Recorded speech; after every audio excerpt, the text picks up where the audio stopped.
আসসালামু আলাইকুম। আমন্ত্রণ বাংলা ভিশন সংবাদে আপনাদের সাথে আছি আমি সঞ্জনা সোনিয়া। বিএনপির চেয়ারম্যান তারেক রহমান বলেছেন, আমি ও ডামির নির্বাচন যখন হয়েছে তখন সমস্যা নিয়ে জনপ্রতিনিধির কাছে যাওয়া যায়নি। এখন দেশ পুনর্গঠনে ভোটের মাধ্যমে প্রতিনিধি নির্বাচিত করতে হবে। মুহিবের রিপোর্টে বিস্তারিত। নিজ নির্বাচনী এলাকা ঢাকা ১৭ আসনের প্রথম জনসভা। বিএনপি চেয়ারম্যান তারেক রহমান সভাস্থলে পৌঁছার আগেই কানায় কানায় পূর্ণ হয়ে যায় ভাসানটেকের বিআরবি ময়দান। সন্ধ্যা 6:30টায় সমাবেশ স্থলে আসেন তারেক রহমান। প্রিয় নেতাকে এক নজর দেখতে দীর্ঘ সময় ধরে মানুষের ব্যাকুলতার অবসান। উপস্থিত রিকশা শ্রমিক, গার্মেন্টস কর্মী ও বিশ্ববিদ্যালয়ের শিক্ষার্থীদের কাছ থেকেই সরাসরি শোনেন এলাকার নানা সমস্যার কথা।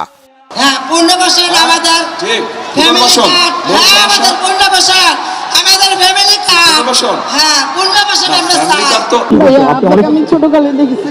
আচ্ছা, আপনাদের যখন পেয়ারা গাছ ছিল, আমি অনেক পেয়ারা চুরি করে খেয়েছি, আমাকে ক্ষমা করে দিবেন। আপনি আপনার যেখানে থাকেন ওখানে তো অল্প একটু জায়গা আছে না? বাড়ির উঠানে জায়গা নেই? অল্প একটু জায়গা, 12 কাঠা ছিল জায়গা, 3 কাঠা নিয়ে গেছে। আচ্ছা, যেটুক জায়গা আছে ওখানে পেয়ারা গাছ লাগাবেন, পেয়ারা হলে আমাকে এনে দিবেন। যে এলাকাটিতে শৈশবে বেড়ে উঠেছেন তারেক রহমান, সেই এলাকার সমস্যা সমাধানের আশ্বাস দেন তিনি। ভোট চান ধানের শীষের পক্ষে। আন্দোলন হয়েছে, সংগ্রাম হয়েছে, স্বৈরাচারের পতন হয়েছে। এখন আমাদেরকে দেশ গড়তে হবে, দেশ গঠন করতে হবে। আমাদেরকে দেশের প্রত্যেকটি সেক্টর বিগত 15-16 বছরের ধ্বংস হয়েছিল। এই ধ্বংস হওয়ার ফলে আজকে দেশ অনেক পিছিয়ে গিয়েছে। আমাদেরকে এগুলোকে পুনর্নির্মাণ করতে হবে। যদি পুনর্নির্মাণ করতে হয় তাহলে অবশ্যই আমাদেরকে এই দেশে গণতন্ত্রকে প্রতিষ্ঠিত করতে হবে। কেন প্রতিষ্ঠিত করতে হবে? কারণ গণতান্ত্রিক ভাবে আপনারা যদি আপনাদের প্রতিনিধিকে নির্বাচিত করতে পারেন তাহলেই কিন্তু আপনি একমাত্র আপনার এলাকার সমস্যা, আপনার সমস্যা আপনি তার কাছে নিয়ে যেতে পারবেন।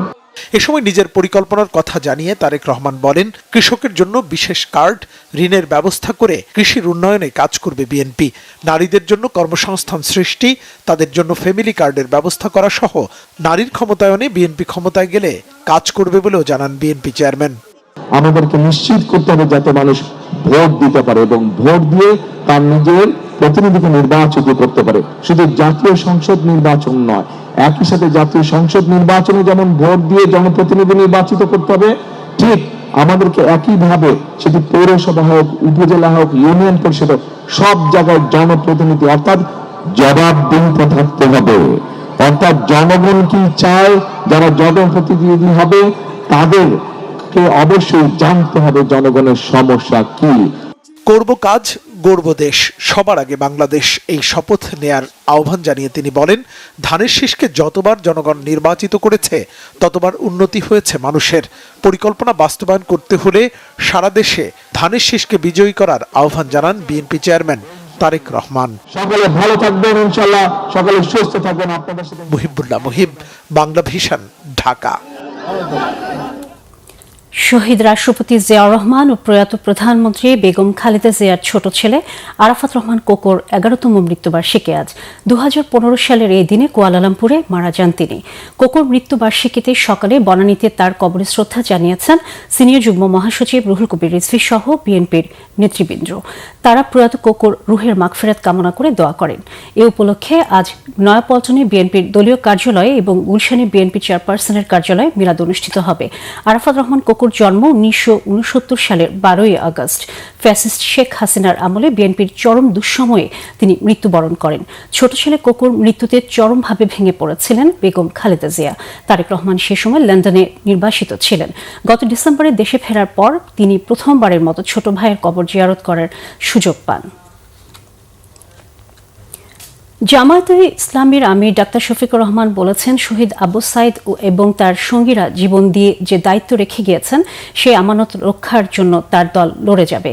উত্তরাঞ্চলে নির্বাচনী সফরের দ্বিতীয় দিনে রংপুরের পীরগঞ্জে ফ্যাসিস্ট শেখ হাসিনা বিরোধী আন্দোলনের প্রথম শহীদ আবু সাইদের কবর জিয়ারত শেষে তিনি এই কথা বলেন। শফিকুর রহমান বলেন, যেভাবে আবু সাইদ বুক পেতে জীবন দিয়েছেন সেভাবে লড়ে যাবেন তারা। দেশের 1 ইঞ্চি জমির সম্মান কারো কাছে বন্ধক রাখবেন না। জীবন যাবে কিন্তু অন্যায়ের কাছে মাথা নত করবেন না জামায়াত, মন্তব্য ডাক্তার শফিকুরের। এর আগে কবর জিয়ারত শেষে শহীদ আবু সাইদের পরিবারের সদস্যদের সঙ্গে সাক্ষাৎ করেন শফিকুর রহমান। ঢাকার মাটি ও মানুষের নেতা তার পিতা সাদেক হোসেন খোকার মতোই এলাকাবাসী তাকে বিপুল ভোটে জয়ী করবেন আশা ঢাকা ৬ আসনে ধানের শীষের প্রার্থী ইশরাক হোসেনের।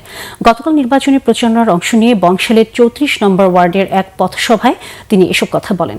ইশরাক হোসেন আরও বলেন, প্রয়াত সাদেক হোসেন খোকা ১৯৯১ সালে শেখ হাসিনার বিরুদ্ধে বিপুল ভোটে বিজয়ী হয়েছিলেন, ১৯৯৬ সালেও জয়ী হয়েছিলেন।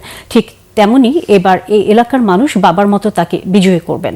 জানান, সংসদ সদস্য নির্বাচিত হলে জন আকাঙ্ক্ষা অনুযায়ী কাজ করবেন। পুরানো ঢাকার অবস্থা তুলে ধরে তিনি আরও বলেন, এই অঞ্চল নানা সমস্যায় জর্জরিত ও দীর্ঘদিন অবহেলিত। আগামী ১২ ফেব্রুয়ারি ভোট দিয়ে সংসদে যাবার সুযোগ দিলে সব সমস্যার সমাধান করবেন বলে অঙ্গীকার করেন ইশরাক হোসেন।